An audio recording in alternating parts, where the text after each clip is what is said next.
The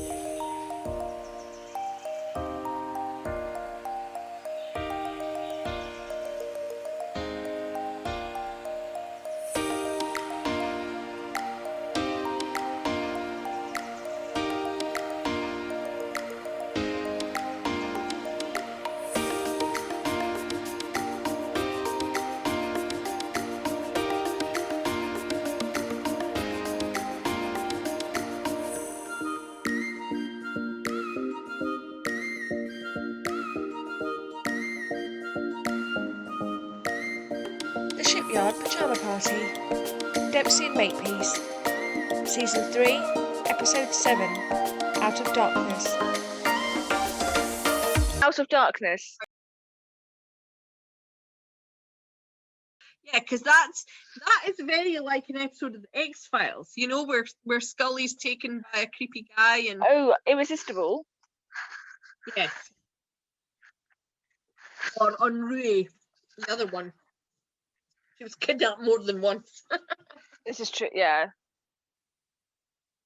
The guy with the fingernails and the hair. Yeah. Okay, I'm on 000. Okay.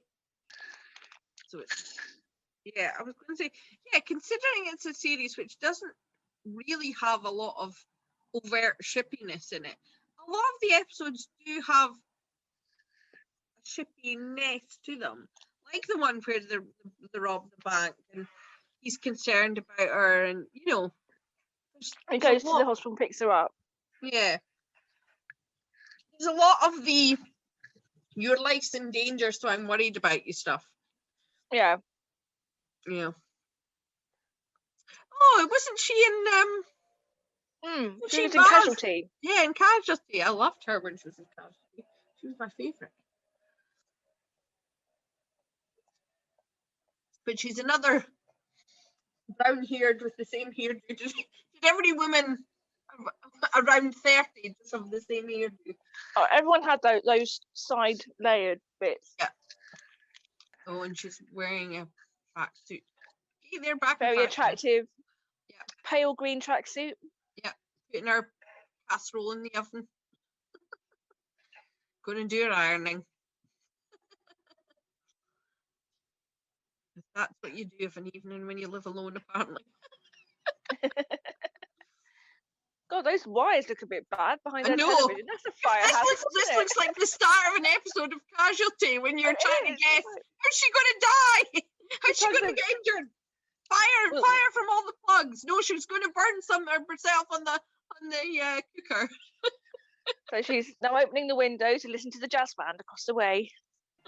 Oh, it's all right. It's just her plant's falling down in the bathroom, and of course she's got a lovely beige bathroom set. Her bathroom's bigger than her living room. Oh no, it's huge. Why's she got an alarm clock on her ironing board? She's put our casserole in the oven for a set amount of time. Of course. Right, she's timing her food. Yeah.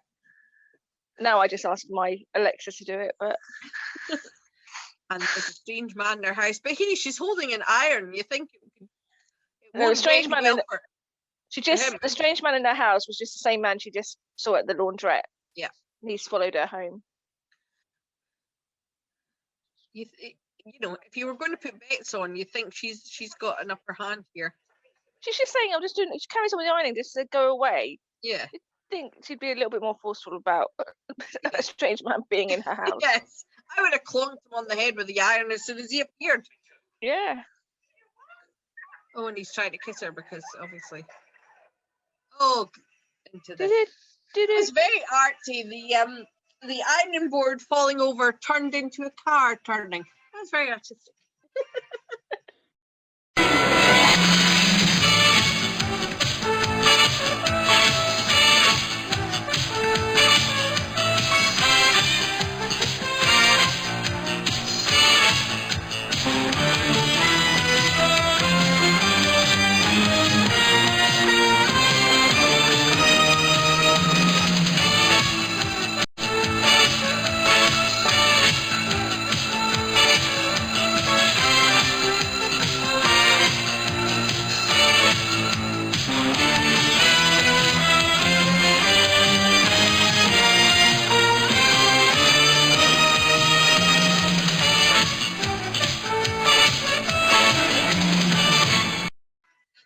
probably hideously bad in terms of how it treats sexual assault, but you know, it was the 80s, everything was, and it was written by men, and as Glennis Barber has said before, you know, a lot of the stuff she was like, I wouldn't say that.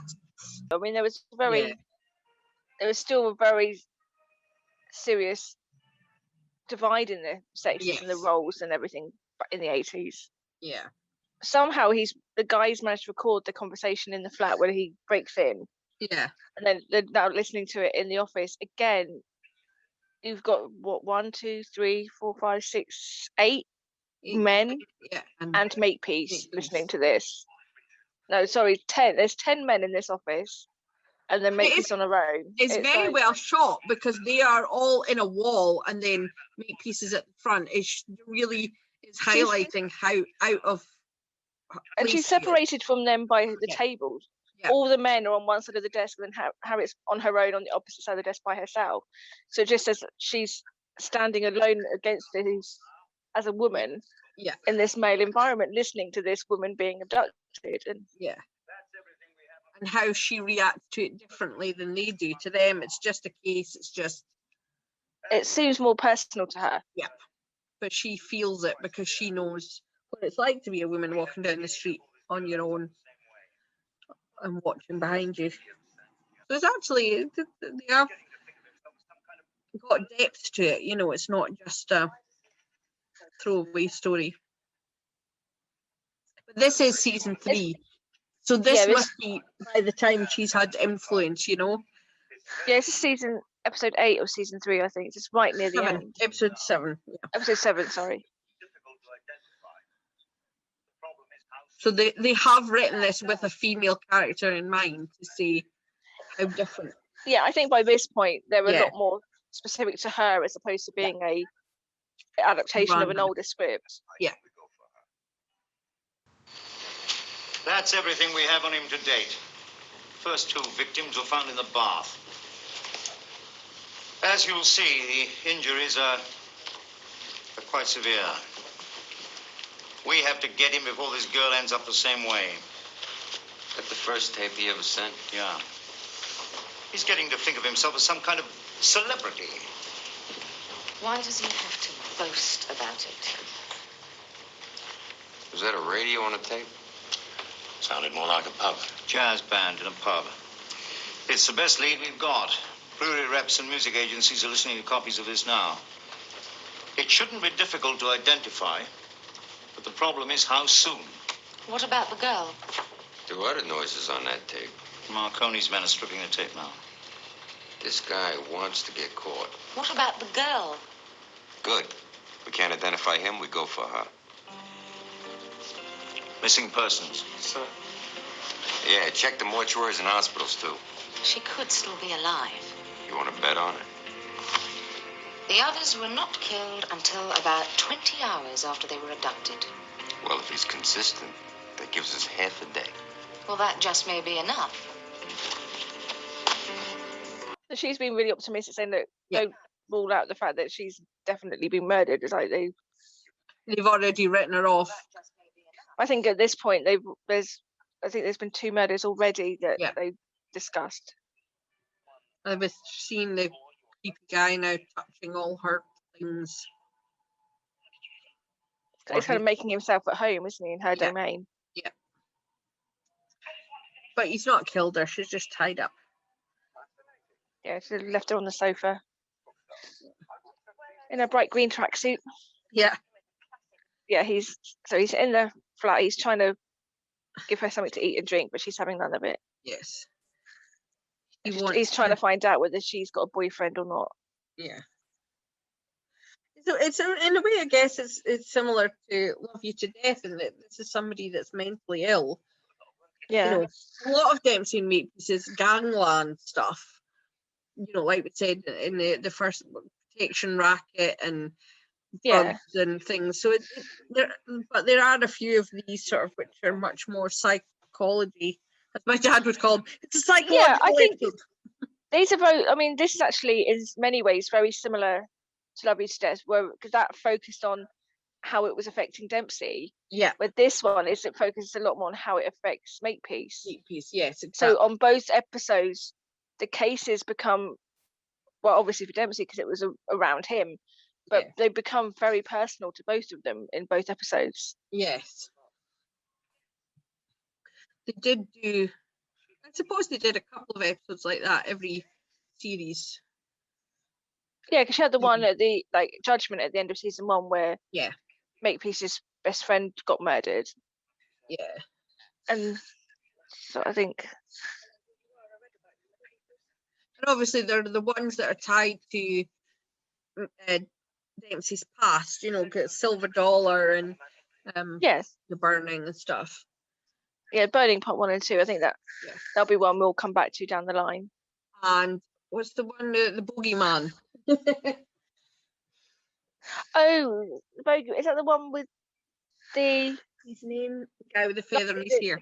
He comes back, doesn't he? Yeah.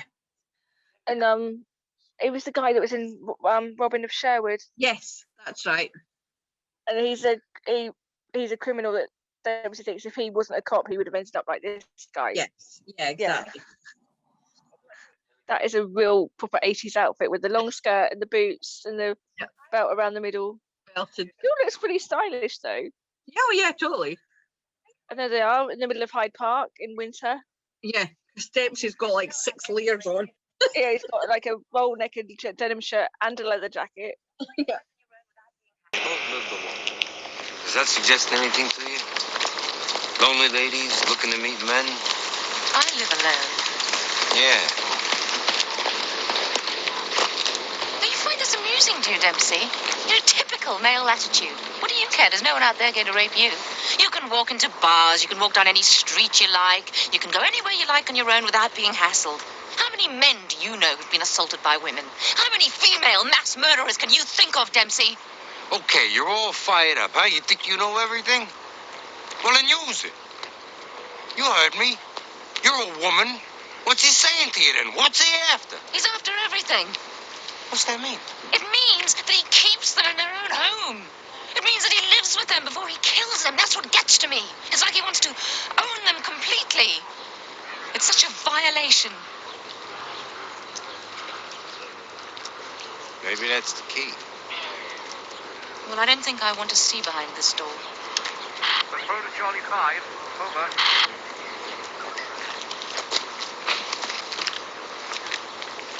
Charlie 5, over. We have a possible ID on the pub. Hyde Road, W2. On our way, over and out.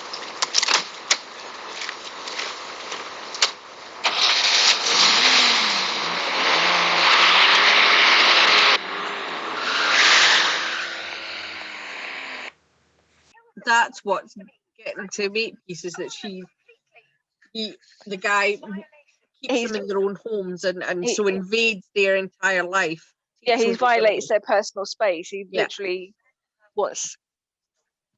it's affecting every aspect of that. Yeah, he's not just taking them for himself. So they just bought drinks, they get in the car and they drive off, leaving the drinks in the back of the car.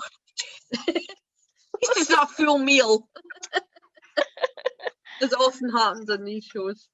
Yeah, look, it's like the cups on the back on the boot, and he just drives off, just left his drink there, littering again. So in the other episode, he chucks the Chinese out the window, and this one has got cans rolling off the back of his car. Oh, they're picking up Chaz. Oh no, they're meeting Chaz. Oh, so she's got a different. I'm sure she's got a different Golf in this series. It was grey in the other one. Right. She's got a white Golf in this episode. Oh yes, it was. Oh, and this is, they found out where the band played, so they know it must be someplace in the within hearing range. That's a proper English pub, isn't it? It is, yeah. The bar and the dartboard and those Tudor walls. with the white, with the black wood. Oh, classic pub. They're trying to figure out. Oh, was that a Christmas decoration on the window? I think so. I think that guy's got a Christmas jumper on. Yeah. Christmas. I think it's a new season though. If you look, I think even a whole of season 3, especially in Prize Fighter, Yeah. There's like snow everywhere. I think it's probably it never snows like that in the UK much anymore. No. But even in this, all by that block of flats are now looking to go find out where she There's lives. snow on the ground. There's snow everywhere. And Dempsey's realised that this case is starting to bug Makepeace and says, look, you can back out if you want to. It, yeah. Bad guys. A bit like Mulder with Scully in Irresistible. It really does have it is a very similar kind of episode to Irresistible or on Rui. But I don't think it's that far-fetched, though. I think it... No. As a woman or whatever, you do would sometimes put yourselves in that position, and kind of, not in that position, but you get attached. You're like, I mean, she even got involved in the one where Jock got attacked. Yes, you do kind of get emotionally invested sometimes, and I think this one you do get the ones where they strike a chord. And it must be for her at that time, as we saw in that early scene, for her being the only woman in the, there weren't female psychologists there talking about how the victims feel or thinking about the victims at all. They're all thinking about the perpetrator and how to catch him and what he's done. Yeah, it was all from the male perspective. It's nobody thinking about the victim, and that's obviously policing did change for sort of in years after this to become much more about victim led. So I think in a way, again, this kind of, because she becomes that voice in this scenario, because you've got, like you say, you've got all the men. I mean, Dempsey always says right at the beginning, he says, "I'll check the morgues and everything." She's like, well, she could still be alive, and you get the different opinions. Roland Rat on the clock. Or Rat fans. And also, I think it's realistic that the perpetrators who are watching them investigate would become obsessed with the female, like in the X-Files, whatever, would become obsessed with the female investigator because she is making that connection, so he feels a connection to her, Yeah. And so he moves on to being obsessed with her, even if she doesn't fit his normal type that he's his normal profile. Yeah, that's what it's like. And Makepeace is doing her. She obviously was much more of a psychological police officer than Dempsey. He's the facts man, Yeah. And obviously that is a sexist representation. She's the emotions and he's the hard facts. But... Well, yeah, I mean that's kind of, it's a very feminine attribute, isn't it? Yeah. Especially considered to be at that point. Yes, at that point, that was what people considered women brought to the force, and now we know they bring everything. See, he's still saying about where's the body. She's like, stop talking about it. Like she said, she could still be alive. She just doesn't want to believe that she's being the optimist in that scenario. She's like, she's not ready to write her off yet. So, do we find out why he killed the first two, but he doesn't kill this lady? I don't think we did, do we? Didn't really go into the first two. We just know that this is the third person he's abducted. Yeah. I mean, it is a dark episode because it's the gangland stuff, the big battles between not warlords, but you know what I mean, drug lords, that's the phrase I was looking for. It's not realistic. It's not something you feel you're going to see every day, but this feels realistic. This feels like this could happen. Yeah.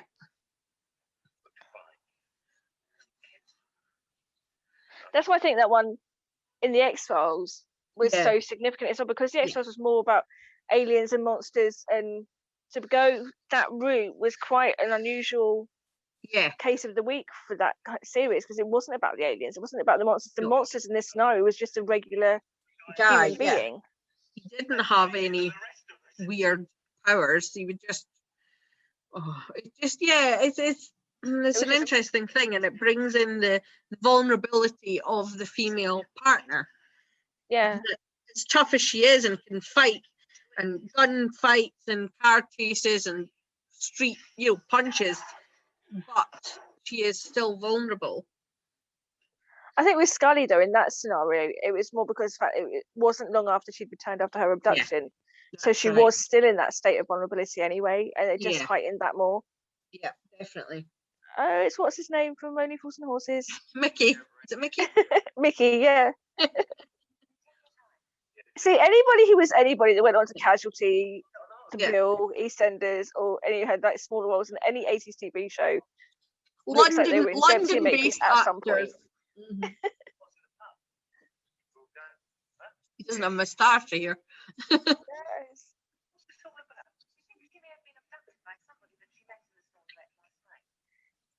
And of course, this is a lot before everybody had CCTV.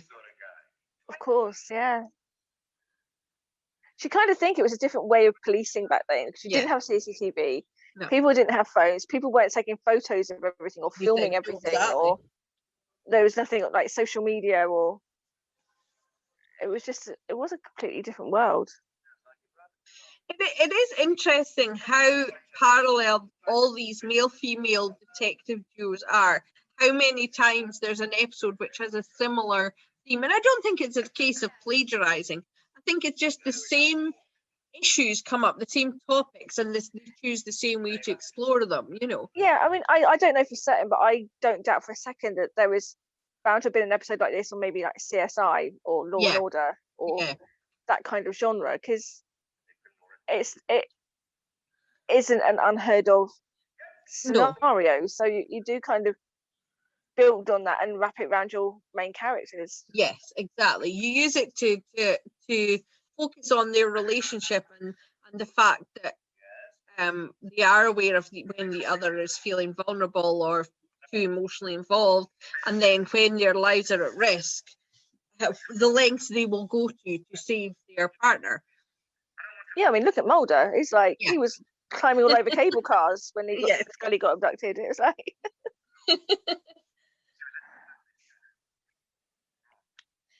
It's funny that in a way Dempsey Makepeace does feel like a forerunner to the X-Files, but obviously they'll never have seen Dempsey Makepeace. You know, Chris Carter never will have seen this, but it does feel very like it somehow. But you say that though. Let me have a quick look. I'm sure there was one of the writers that was on Dempsey Makepeace. Oh, that's right. Did go on to do American TV shows. Yeah.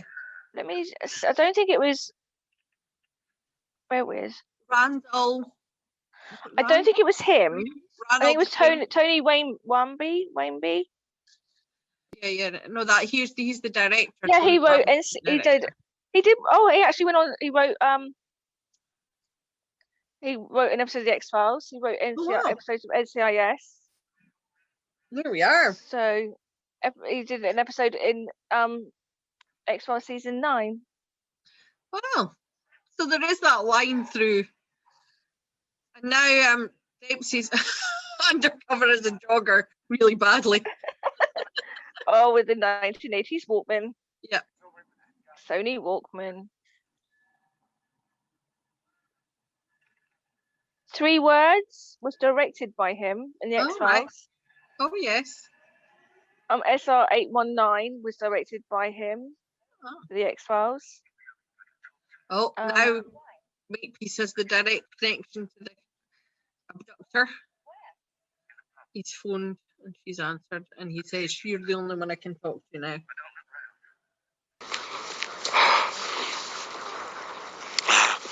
I've been around the park 5 times. I should have been a wino instead of a jogger. There's nobody but that guy in a grey leather jacket. It's not him. Well, there's no one else it could be. He's here somewhere. How can you tell? I can feel him. Right.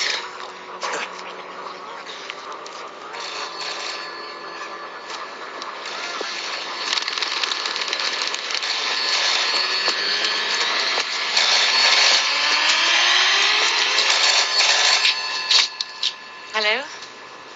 You're the only one I can talk to. Why? I knew it the moment I saw you. When? Where? In the pub. I can see you, you know. I don't look round. You won't be able to see me. Where's Terry? I'm disappointed in you. Why? Why are you disappointed in me? Tell me. I thought I could trust you. In what way? To come here alone. I am alone. Your colleague under the elm tree. Your other two friends in the Granada. Is Terry still alive? Well, she won't be for long if you don't cooperate. I'll do anything you ask. Green Park Road. You know it? I'll find it. The old warehouse. But this time come alone, or she dies.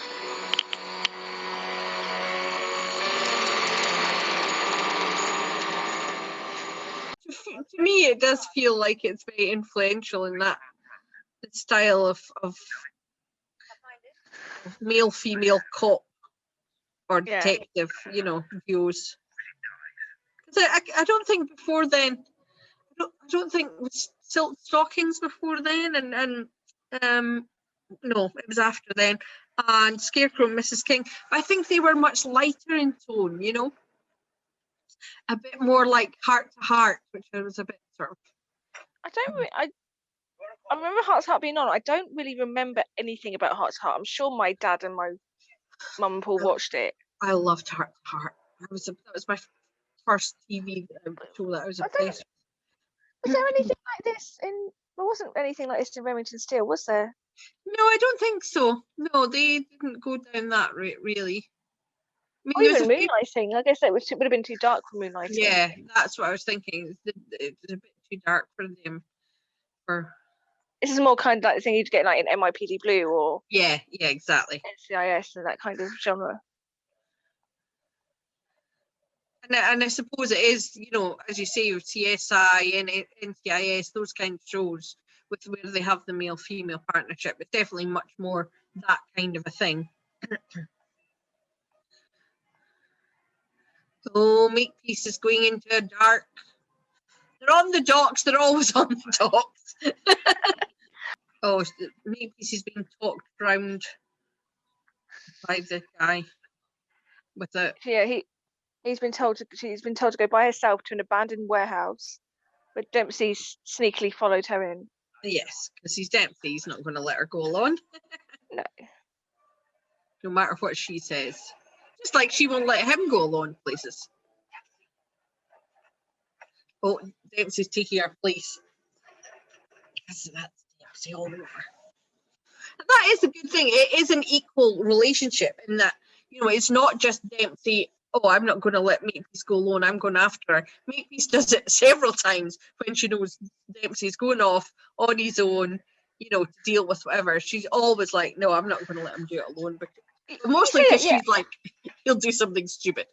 A lot of, she does blatantly stand up for herself, but there is like in the episode where the bank gets robbed and he goes to see her at the hospital, he does say to her, it's quite a sexist, really sexist comment. He says, "Oh yeah, but that wouldn't have happened if you were a guy. It's like for me to be cops. You like it wouldn't have happened if you hadn't been wearing a skirt." It was like, really? She said that everybody can make a mistake. Because, oh yeah, but we wouldn't have happened if you were a guy. And it's like, yeah, that's rubbish. So there are moments, I mean, where he is blatantly sexist. But again, this is the 1980s. Yeah. You know, I mean, there are stuff that they wouldn't probably get away with now. But this is the thing I always think about with writing, you know, and I was thinking about it with Car Share as well. You do have to write a character who is believable, and a character like that would think that. You know what I mean? Yeah. There's times especially where you then in 1985. Yeah. You have to represent what a character would realistically think, and it may not be the right thing to think, but that's what they would be thinking or saying. You know. Yeah. It's realistic. Yes, as well. Like the character's not politically correct or offensive. You might write something down. It's not what you should be saying, but it's what that character would do. That would be right for that character. So you've got to tune that in. But you're not glorifying it just by having it happen. You know, it's all about the context. Oh, completely. This is a very prolonged scene of just them walking about, isn't it? It is quite long. It was similar in that other one where Dempsey goes to that house where he's trying to track down the Susie Quattro Kathy character. There are a few bits like in this shot of Makepeace in the house. Yes. After she runs off with the knife, there's a few like long. You think like, let's just make this a few seconds longer so we can pad it out for the 45 minutes. It's like we've not quite got enough footage, so we'll just make this scene a bit longer. Yeah. So Dempsey's climbing up an elevator shaft. Oh, never. That's proper Die Hard moment. Yeah. Pre-Die Hard moment. Pre-Die Hard. Yeah. The lift is now moving. And Dempsey's of course in the it lift. is. It's inevitable. Yeah. This is the pre-Die Hard. Yes. Oh, he would have been a good action hero with Michael Brandon. You can imagine Michael Brandon being John McClane, couldn't you? Really? Oh, totally. Yes. Yeah. Wonder if it was really weird. I was watching episodes of Friends this afternoon. It was the Bruce Willis episodes, and then literally like 4 or 5 episodes later, they're watching Die Hard. It's like, okay, that's just like surreal. Blend the walls of reality.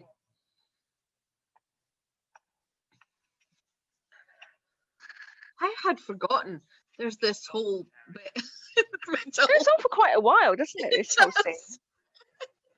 So Harriet's still trying to find the lady. He's the creepy kidnapper guy is talking to her through the walkie-talkie. Dempsey's trying to get squashed in an elevator shaft. Oh, and Makepeace had a weapon in her boot the whole time. Well, if you don't wear boots that big, you may as well keep something in them. Oh, exactly. It's got a purse in the other one.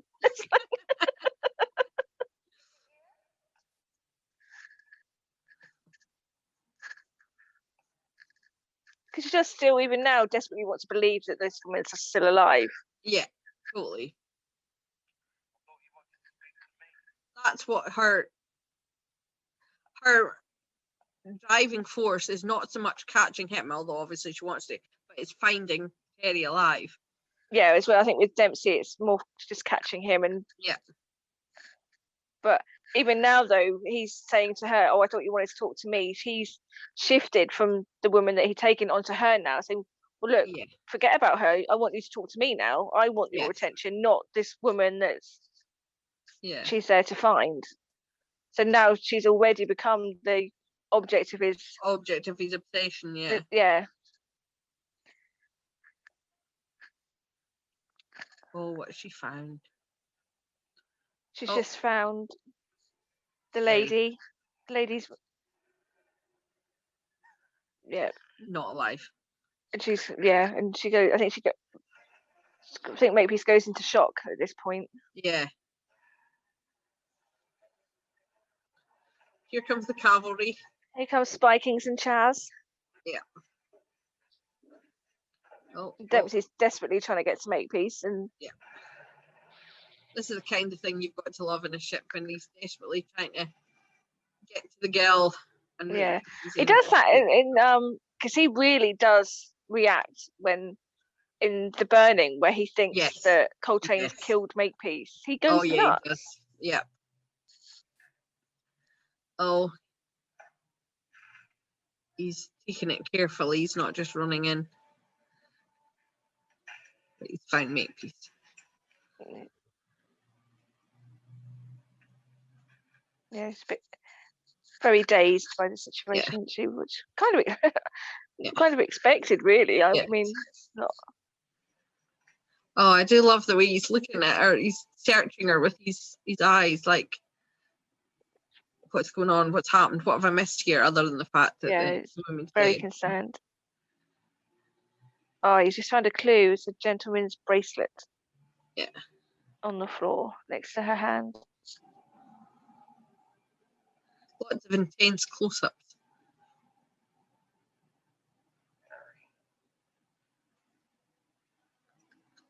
Harry. Oh, and here comes Spiking.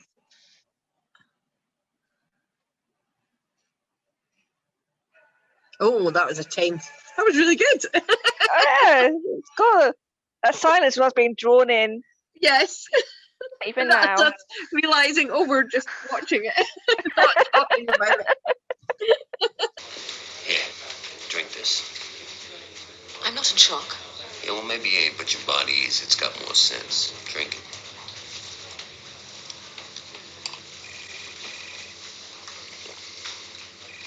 Play me that last call again, please.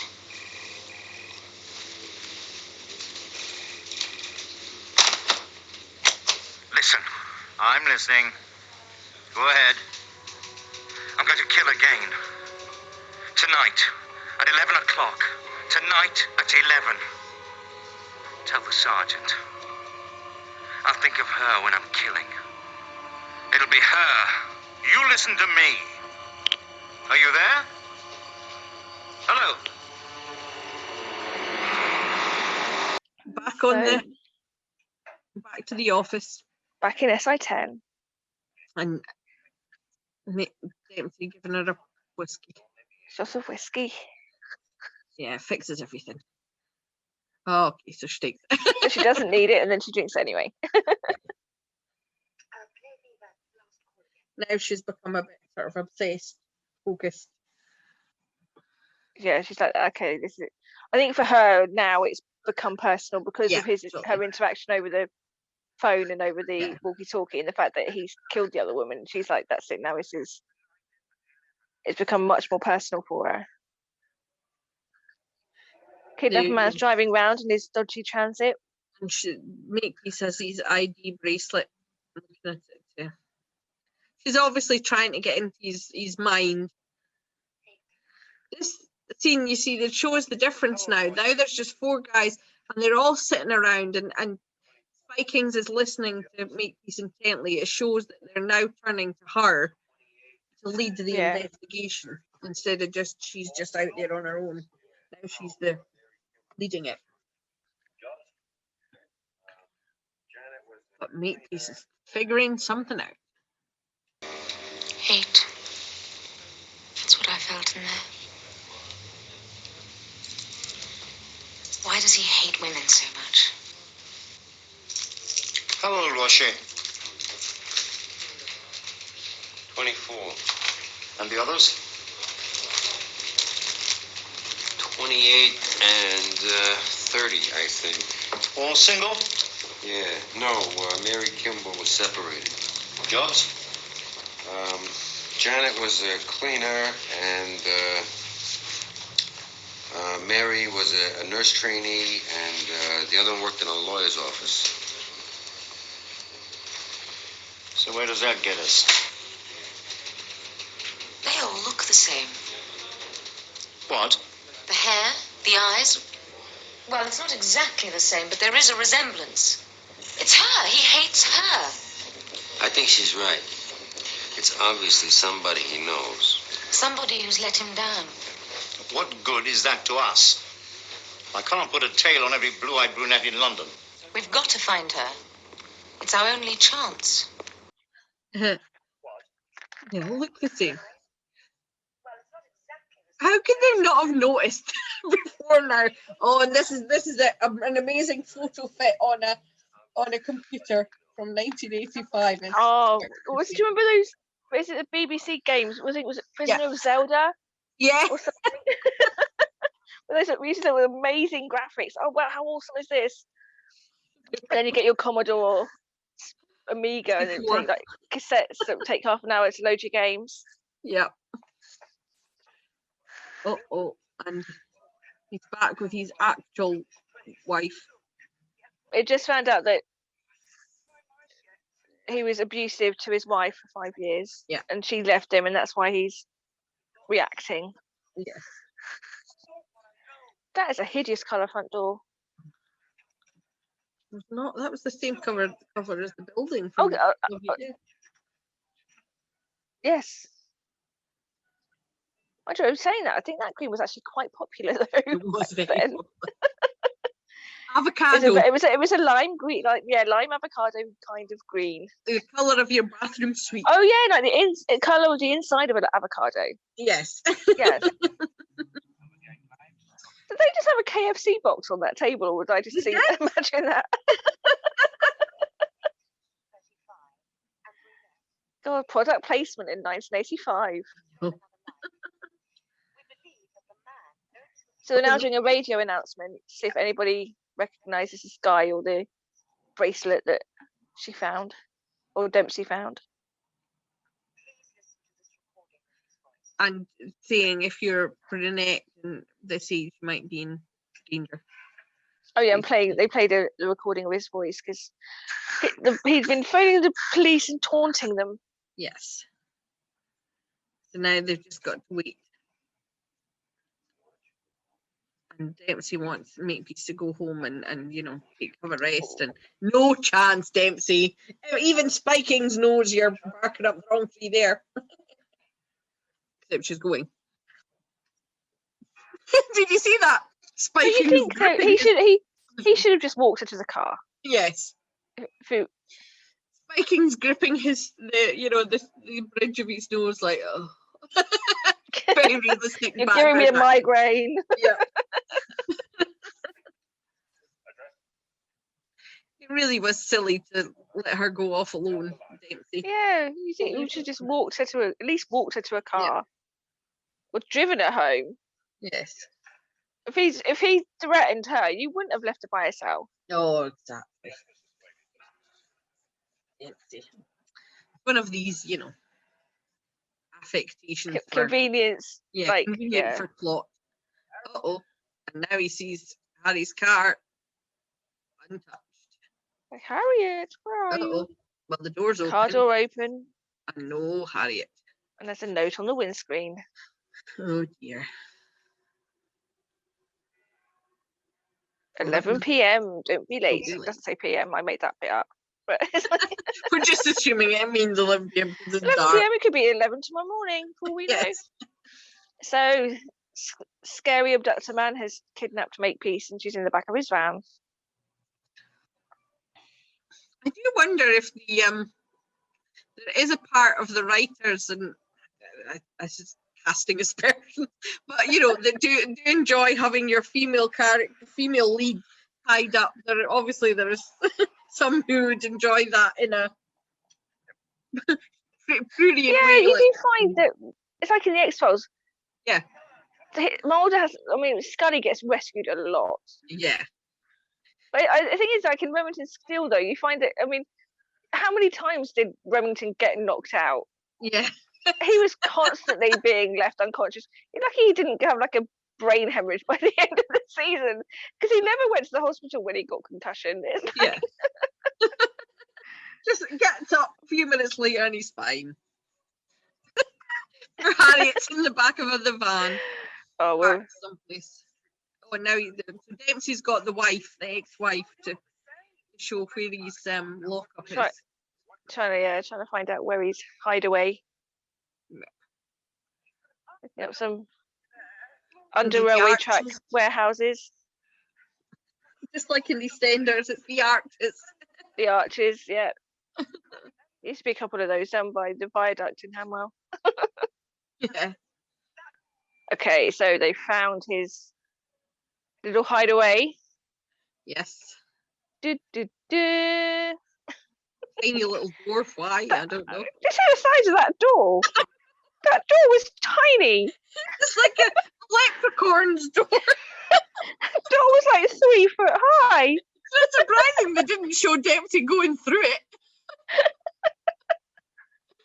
Oh, he's found a toaster and a parlour gas in it, so he's obviously been living here. Uh-oh. What's on the wall? Oh, his targets. Yeah. And there's pictures of Harriet. Yeah. Taken by the same photographer that took pictures of Dempsey. I'm making that up, I don't know. St. James's Park. Helpfully, he circled the area he was going. Yes, it's like, just in case you want to find me, I will be here. It's like a Big Mac saying, he is here. With an arrow. Oh, he's trying to beat him up because she never gives up. Well done, Makepeace. You fight him. Quite right too.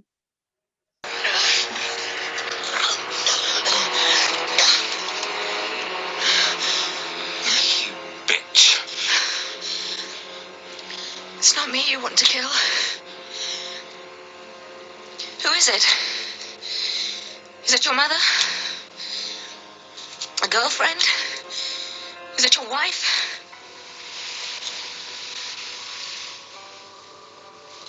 It's your wife, isn't it? Why do you want to kill her? Why?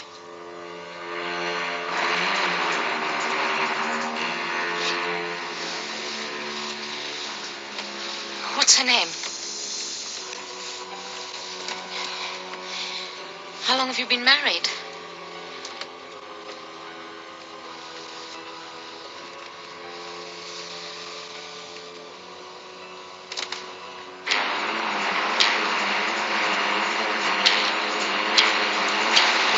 She put me on the game. Slut! Is that why you killed those girls? Because your wife was unfaithful to you? What do you think she is, a possession? If she's unfaithful, it's as much your fault as it is hers. Think about it!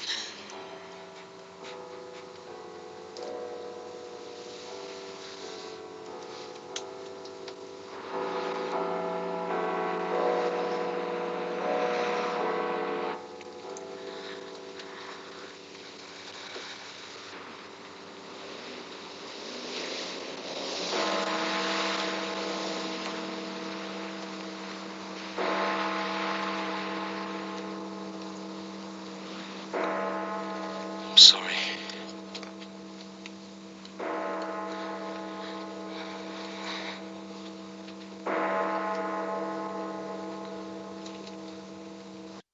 Putting the wig on her. Creepy wig because she doesn't fit his. Oh, that bit where he brushes his hair. Oh, it's really creepy where he brushes her hair off her face. Yeah. It's very female empowering that, Makepeace has figured out exactly what his psychology is and that he feels like a little man and she's fighting back. Good on you, mate. Also, I mean, full respect for her for like just saying, look, this is how it is, and like telling him how it is. Yeah. It's actually stopped to make him think. Yes. And then this is probably one of the first shows like this where you saw it from the female point of view, from her point of view as the captive person, not just the cop, the male cop looking to find her. Because you kind of get it at the beginning where Dempsey's like, oh, check the morgues and everything, and they're aiming to find him. Yeah. She's, throughout this, she's been focusing on her. Yeah. But now for her, for the other lady, and then... Yeah. She literally is in that position. She was imagining that position, and now she's in it. So we're not just focusing on Dempsey. We're focusing on she's doing as much to help herself as Dempsey is, because she gets inside his head in a way none of the other women have.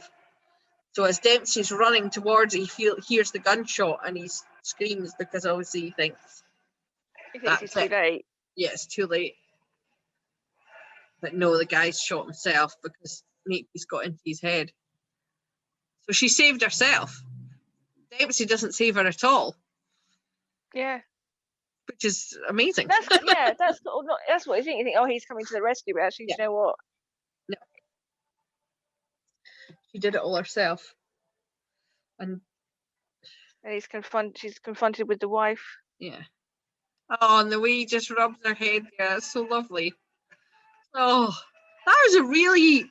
It's an intense episode. Yeah, but it's really impressive. I had forgotten that she saves herself. That's really... Must have been... In terms, I mean, so I wrote about this when I did my dissertation. I wrote about the role of women in police drama, and I spoke about it was mainly Cagney Lacey, and I did touch on Dempsey Makepeace, and she was a very strong female character. I mean, I know I didn't really watch them. I probably did. I don't remember, like the Gentle Touch and Juliet Bravo, but it's like it was quite. As for much of you get your moments of Dempsey sexism. In other ways, it was quite progressive. Yeah, I think it was. Yeah, definitely. And I think that's why they had to be careful with the ship, that they didn't undermine that progressiveness, which it could easily be done if you make them romantically involved. It could undermine her status as an independent woman and as an investigator, as a police officer, you know. Yeah. So they did keep it really well balanced in that sense, and that her weakness in the end was not herself, but that she was worried that Dempsey would die, and she was too you know, it didn't become like him, oh, I'm in love with her and I need to protect her and I'm struggling. It was the opposite way around. Yeah. It was her. She was like, I need to protect him. I can't stand around and watch as he almost dies again and again and again because I have feelings for him. But I think also though, she does go back. Obviously, you get the scene where Dempsey begs her to go back, but I think it's also Kate O'Mara's character that says, "But you know what? He actually stands a better chance of surviving with you there." Yes, exactly. Especially the fact that pretty much in the very next day she ends up in hospital anyway. Yes. Because she puts herself at risk, and it proves that, you know what, we work really well together. We work better as a team, and if he's not going to quit, then she needed to have been there as well to kind of stop that from happening. But it's basically saying, wouldn't you rather be the one who is protecting him rather than someplace else while he's off doing you don't know what with whom? I don't mean in a cheating sense. I mean in a police sense. You know, chasing bad guys. At least if you're there, you know you're as good as he is and can. Because I think that one to back him up. That started because she got spooked, didn't she? Because they were in a warehouse, and the guy went to shoot her, and he shot Dempsey, but for some reason it didn't go off, and that was the only reason he didn't die, because of something happened with the gun. And I think that spooked her, so she ends up having a vision where he did actually die. Yeah. And so I think Dempsey's very well, you know, hey, that's life, you know, you win some, you lose some, and she's like, but life is tough, and then you die. Yeah. But she's like, I don't want to face that, you know. She, for some reason, it's suddenly the realization that she could lose him any moment of any day, and that she doesn't want to be there to see that. So then Kate O'Mara talks her into saying, no, you're better off being there. Again, I think it's a very subtle way for the writer to say she's doing this because she does have feelings for him. Yes, definitely. She doesn't want to see anything happen to him. They don't elaborate why, but it's obvious why. Because if she didn't care, she wouldn't be worried so much. In that scene when Kate O'Mara says, you know, no one mentions the word love, but it's clearly that she's just realised you're in love with him, you know. Yeah, she's like the Elsie character in Carshare. She sees what everyone else sees. Yes, exactly. But she's the one that's brought in to kind of like make them aware of, like, we know what's going on. You need to be brought into, And then, as you say, Spikings does as well. He's, you know, and he says to Dempsey, haven't you thought that maybe she cares? She cares. I like cares. Care, yeah. Oh, you mean care. Do you think I'm boring? Yeah. I think that's you know, is interesting actually, because they don't reveal Dempsey's feelings so much in that episode. He does kind of when he speaks to his friend, his street friend, but I think the whole thing though, he does really, because he's literally on his knees begging her to come back when they're in the Natural History Museum. But it is, I need you, you know. It's not I love you, it's I need you. It's like there's like, oh, we'll get somebody else. There is nobody else. Yeah, you know, it's not direct, but it's very, you can read between the lines, I think, on that, which I think why it kind of does get away with it. Yeah, as a finale episode, it's not. I think it could have been resolved differently. Yes, but considering it wasn't a finale, maybe not intentionally a finale episode, it still works okay as such. Yeah, it's also the episode with Dempsey's ex does reveal that as well. She says to Makepeace, you know, she very quickly realizes, hang on, I'm way in the past here. He doesn't feel that about me anymore. And she's like, I think he's fond of you. And it's the fact that she's sitting in the bedroom getting ready to go out to a bar, and the ex-girlfriend's like, you've never been in here before, are you? Have you? Because she automatically assumed that they were having an affair already. Yeah. And then at the end she gives it's that's really clever. It's like a replay of the red dress in Tequila Sunrise. Because in Tequila Sunrise, I never thought about that until this very second. In Tequila Sunrise, Dempsey says, I like that dress. So Macey's is like, I want to be wearing the dress, and she does. And in that episode, there's a top, and the woman says to Makepeace, it looks better on you. His ex-girlfriend says, it looks better on you, and she gives it to Makepeace. Because, it's a similar kind of thing. It's like she's passing on her blessing, Yeah. It's not me he's interested in now, it's you. So that's interesting. Yeah. They do make it clear, it's just in a subtle way. With you. And again. Oh, excuse me. One's a wish, two's a kiss. So, That's apt. Exactly. Can you imagine that if that was on now? I think there is still some Twitter stuff and Facebook stuff. Yeah. I mean, but people just go so nuts for ships. And, but I think this was like, it was one of the first. I think that was outside of a soap opera. Yeah, absolutely. I think this was just slightly before Moonlighting, very slightly, possibly around the same time. Yeah, it was about.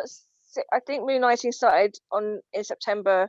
Yeah. Or November. In March. Oh no, I think it was slightly later than that. I think it was only a few months in it between this Dempsey Makepeace in the UK and Moonlighting in the US. They were both 1985, so 1985 was a good year for shipping shows. It was. Remington Steele was actually predated this slightly. Yes. It's funny that because the only other ship show that isn't in a soap that I could think of in Britain was To the Manor Born, which was very clearly a ship, and that was before this. But I think this was the first drama, will they, won't they? Because dramas tended to be more about family life and that kind of a thing, or policing, and this obviously. Well, that's the thing, because even the sitcoms and everything, they generally were either around, like in the Sweeney, it was two blokes. Mm-hmm. And in the sitcoms, it was all around families. It wasn't around single people. So if you didn't have the single people there, you wouldn't have the will they won't they dynamic. And in a family sitcom, the husband and wife obviously are already together. Exactly. Yeah. It wasn't. I suppose it was a part of what was Man About the House.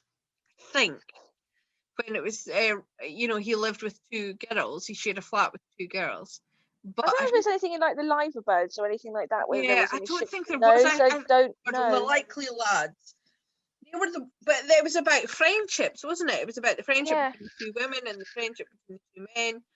But it wasn't romance. There wasn't many. I don't think romance as a sitcom topic was very popular until the 80s, and then we had a lot of them. Yeah, I think because in the 80s you kind of get over here. You get Dempsey Makepeace, and you get Just Good Friends, and then in the US you get Cheers. I mean, even Moonlighting.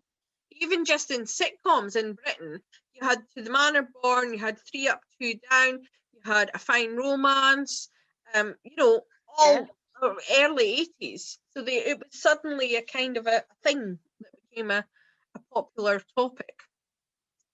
So, I guess I don't know why the 80s would have been quite significant for that. I guess in the 70s, I guess in the 60s and 70s, it wasn't.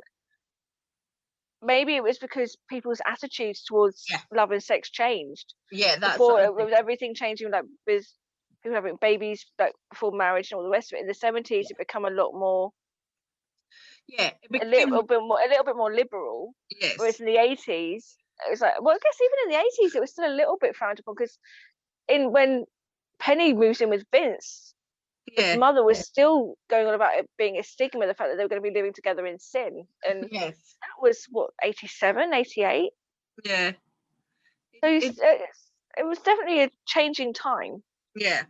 But I do think that's exactly why it became such a more prevalent, is because of the changing attitudes to dating or love and sex, that people could.